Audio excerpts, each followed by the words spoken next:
Okay, we are getting into our fifth and final part of Timequake. What if issue number 39, What if the Watcher saved the multiverse? Written by Roy Thomas, penciled by Gavin Curtis, inked by Ian Aiken, lettered by Janice Shang, and colored by Ed Laurie. So we pick up our story in this issue at the colossal bureaucracy of the Time Variance Authority, where rows of identical faceless clerks go about their cosmic duties. The Watcher, Uatu, sits patiently among them in what essentially is a celestial waiting room. He reflects on the TVA's purpose, maintaining the balance of the multiverse and overseeing key individuals crucial to reality's survival. Now, however, he waits not as the Watcher, but he remarks dryly, as a waiter. He's called in to meet with a deputy secretary who's covering for the time zone manager, currently on vacation. The deputy admits that he's not thrilled with the situation, but has been instructed to allow Watt access to their operations due to the Timekeeper's crisis. All cosmic oaths, including Uatu's usual non-interference directive, have been suspended, at least temporarily. The Watcher is invited to suggest a resolution, as the situation is dire. The Timekeepers had tried to eliminate 4 crucial Nexus beings to reshape reality, but thanks to Uatu's interference, the Whisperer's true identity, Immortus, was revealed. Immortus had manipulated everything, drawing agents like Irondroid, Thor, and a Vampire Wolverine to help destabilize the multiverse and siphon energy from alternate timelines. With that power, he has become something beyond human, a quantum wave spreading through realities, threatening to rewrite the multiverse and crown himself the master of all time.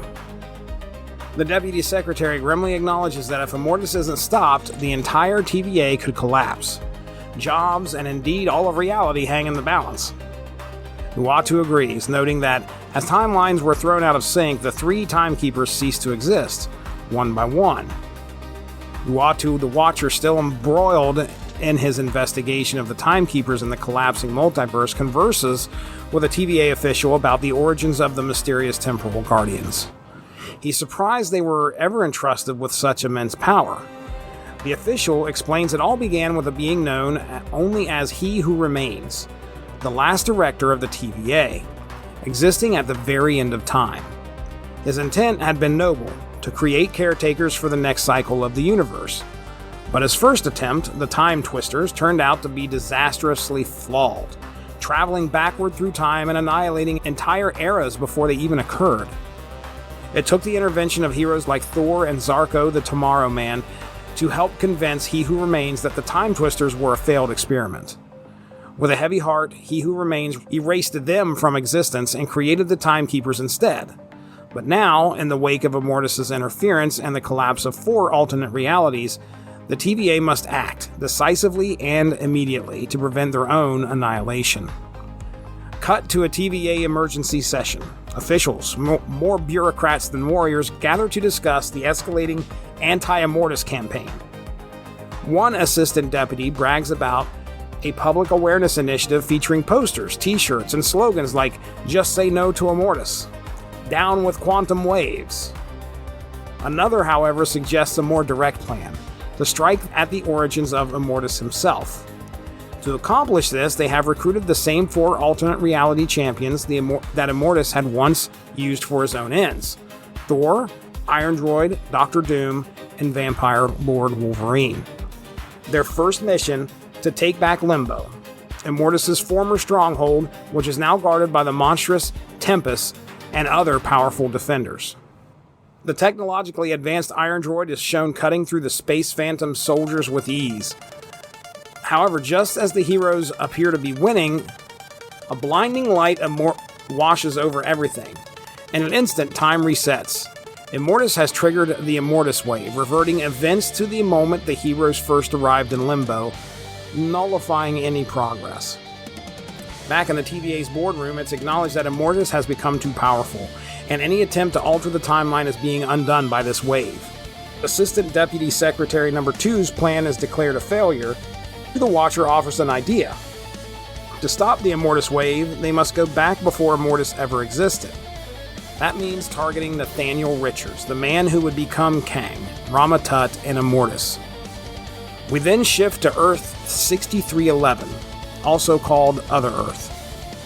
In the 30th century, in this future world, a young Nathaniel Richards is dissatisfied with the sterile peace of his era and yearns for some excitement of the past. Inspired by the legacy of another Nathaniel Richards, the father of Reed Richards, he leaves his city and visits the ruins of the Warlord's citadel. He finds technology left behind by his ancestor, including a time machine, and decides to travel to the Warlord's Earth of the past to help rebuild the planet after a global war. Thus begins his journey toward becoming one of the greatest temporal threats in the multiverse. The Council of Cosmic Overseers debates the critical moment to intervene in Nathaniel Richards' timeline before he transforms into Immortus. Deputy Secretary 2 proposes an unorthodox method, implanting a Saturnine symbiont, a chrono-organic substance capable of resisting temporal manipulation, directly into young Nathaniel. The idea is praised for its ingenuity, as it would immunize Richards from becoming Immortus and halt the Immortus wave. However, a logistical dilemma arises: how to get the symbiont into Nathaniel before the transformation takes place. Meanwhile, Nathaniel explores the Warlord's abandoned fortress, marveling at the remnants of a forgotten age. Among its treasures, he discovers a technologically advanced chamber, his ancestor's time machine. Inspired and emboldened, he quickly grasps its purpose. The dream of escaping his bland era for a more thrilling time is now within reach. Back in the cosmic deliberations, urgency builds. If they don't act now, they may lose the opportunity forever. The TVA detects a signal. Someone has activated the time machine.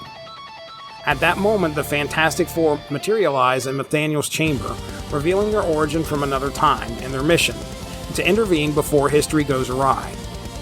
However, this group's makeup, consisting of alternate versions of known members, raises concern. This is not the team Uatu suggested, casting doubt on whether the plan will succeed. Nathaniel Richards is stunned to learn from the strange new visitors that they are from another world, an alternate reality, where they have been sent to stop a timeline catastrophe.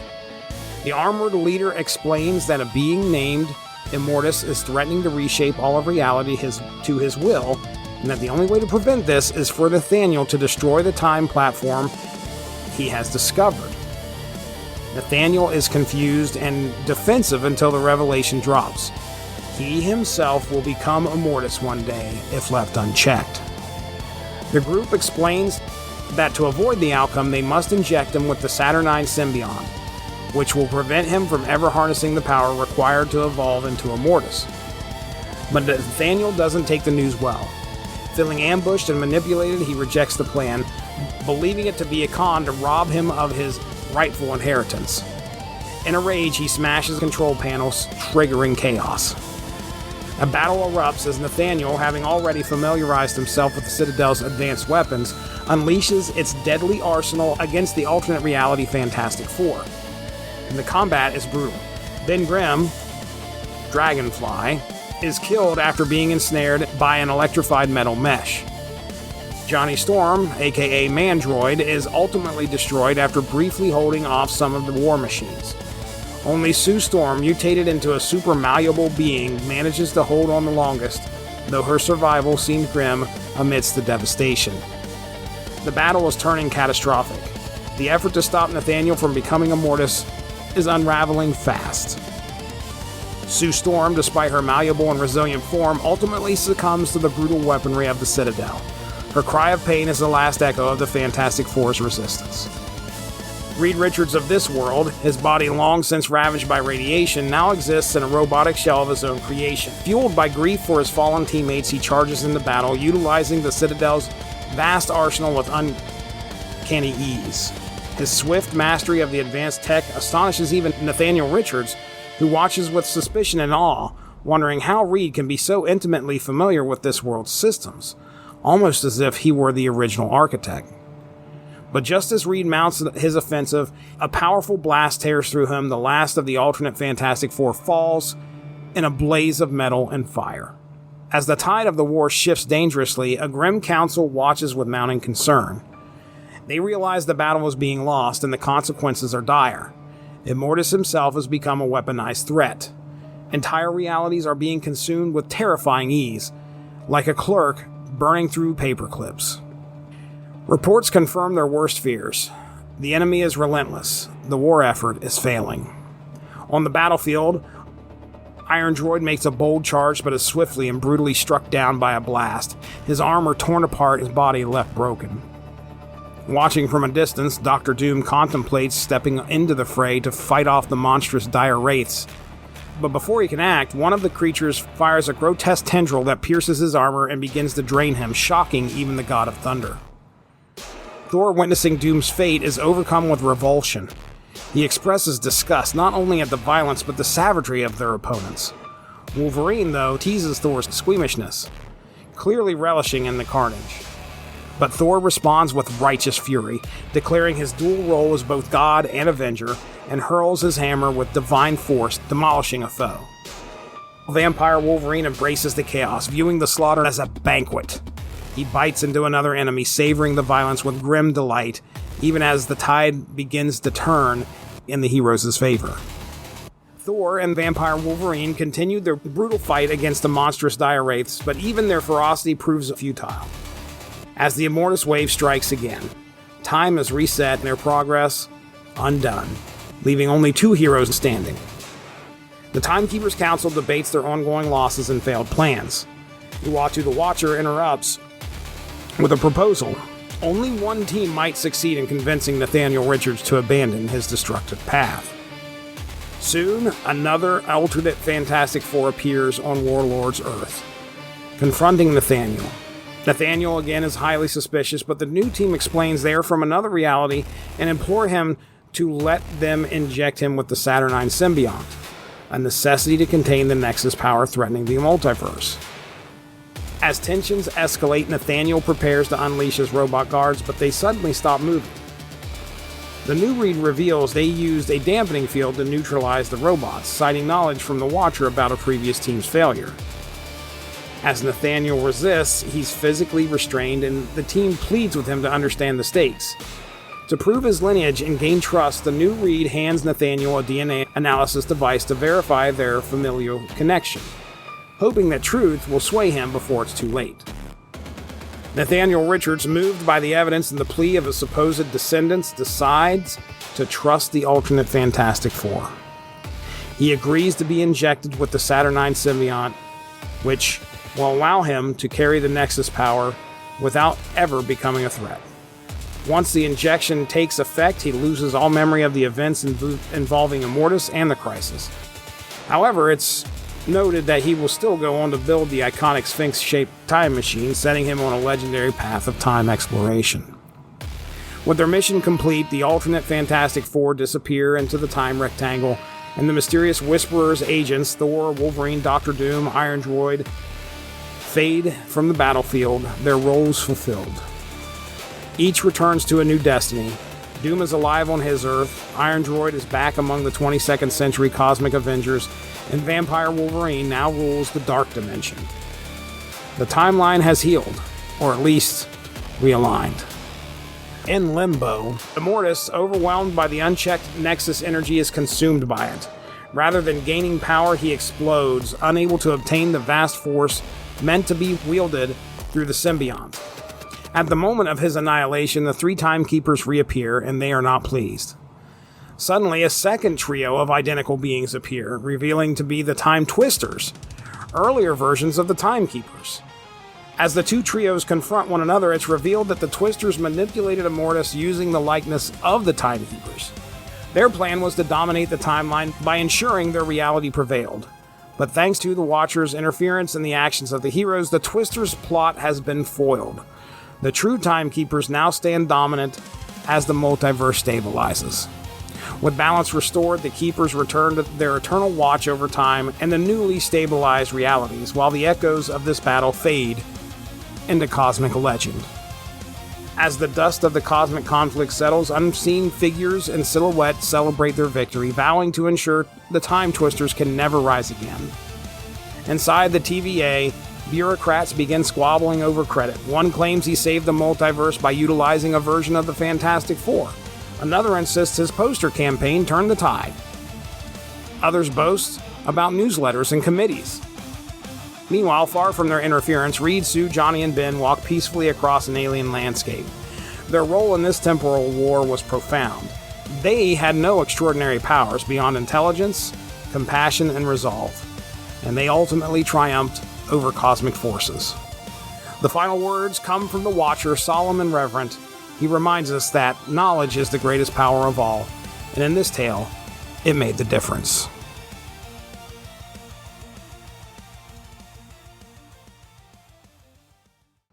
And there it is, folks. We have reached the end. My goodness, what a journey that was. This project was unique, to say the least. Remember to check out the Timequake soundtrack at suno.com.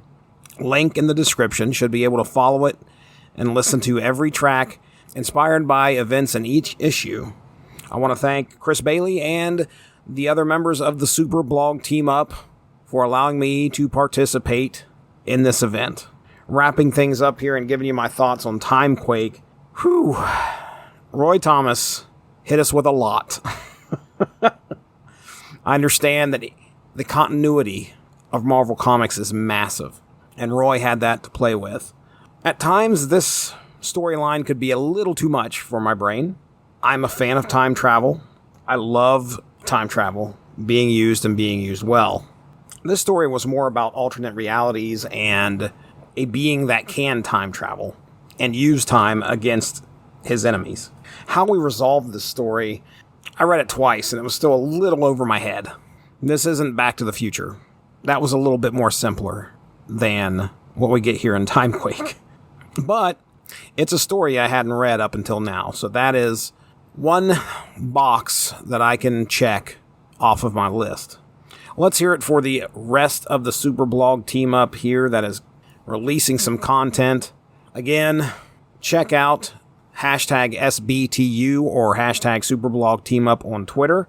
The event started on the 30th of July, and at that time there were a few participants. Between the Pages blog brought us When Scooby-Doo Met the Flintstones and Partying with the Flintstones and the Jetsons. Superhero Satellite brought us Hex Communications. Dave's Comic Heroes blog brought us Superman and Superboy Switch.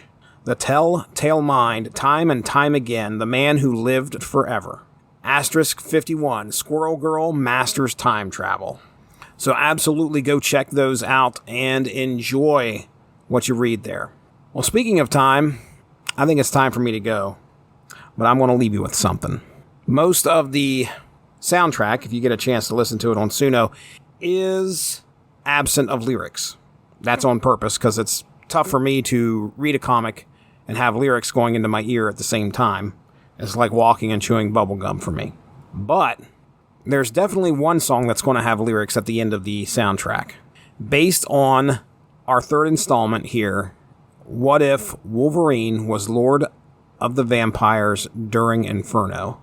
And there's going to be one other bonus track that has lyrics based on a story in Timequake, but you'll have to go to suno.com, follow the link in the description to check out the soundtrack. But with that said, let me leave you with Timequake.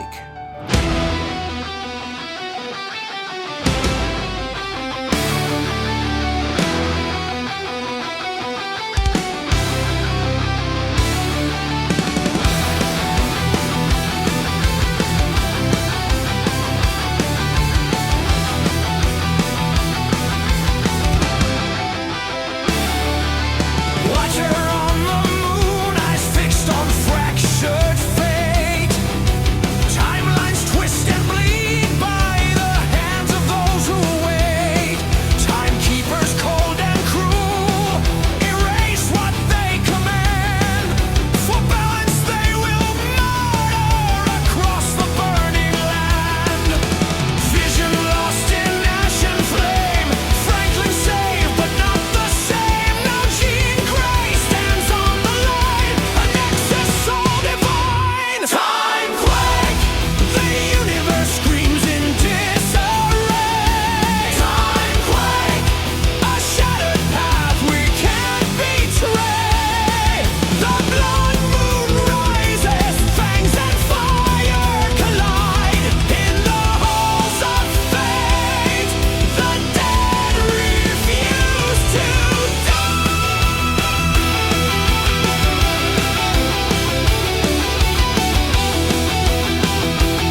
of monsters grew.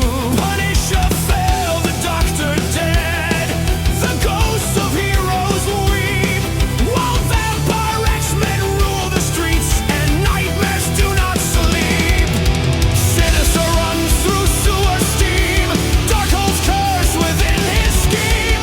Children lost to shadows tied, silver hands, no place to hide. Timequake! Sinister strikes with heartless might. Timequake! Inferno feeds the endless night.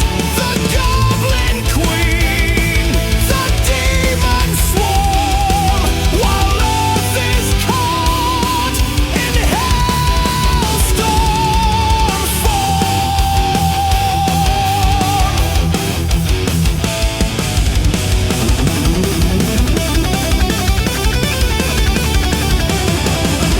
Limbo opens, portals bleed, and a stare hands on fulfill their greed. Mystique beside the bloody throne, Lord Logan claims the world his own.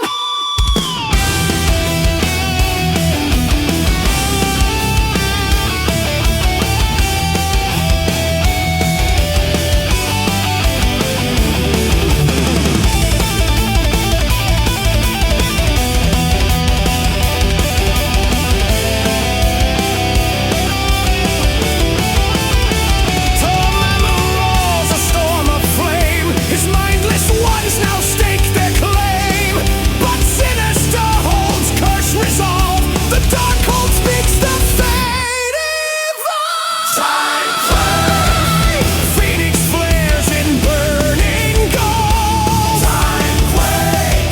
Secrets of the past unfold as Jean returns, her soul in pain. She burns her clone to break the chain.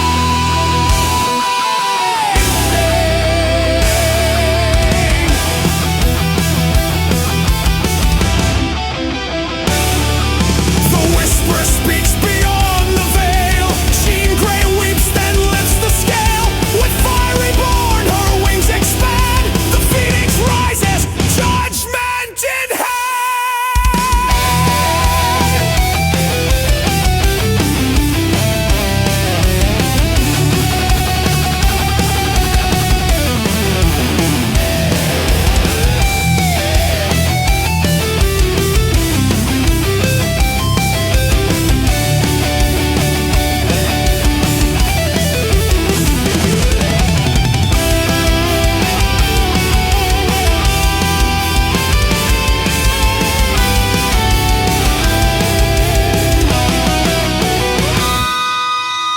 Dormammu screams, consumed in light. An empire falls in cosmic blight. Wolverine lost between the streams. The end begins, or so it seems.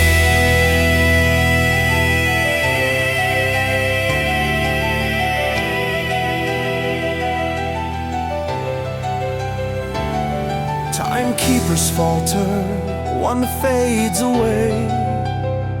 The TVA shakes, alarms betray. Sinister grins with stolen flesh. The cycle turns,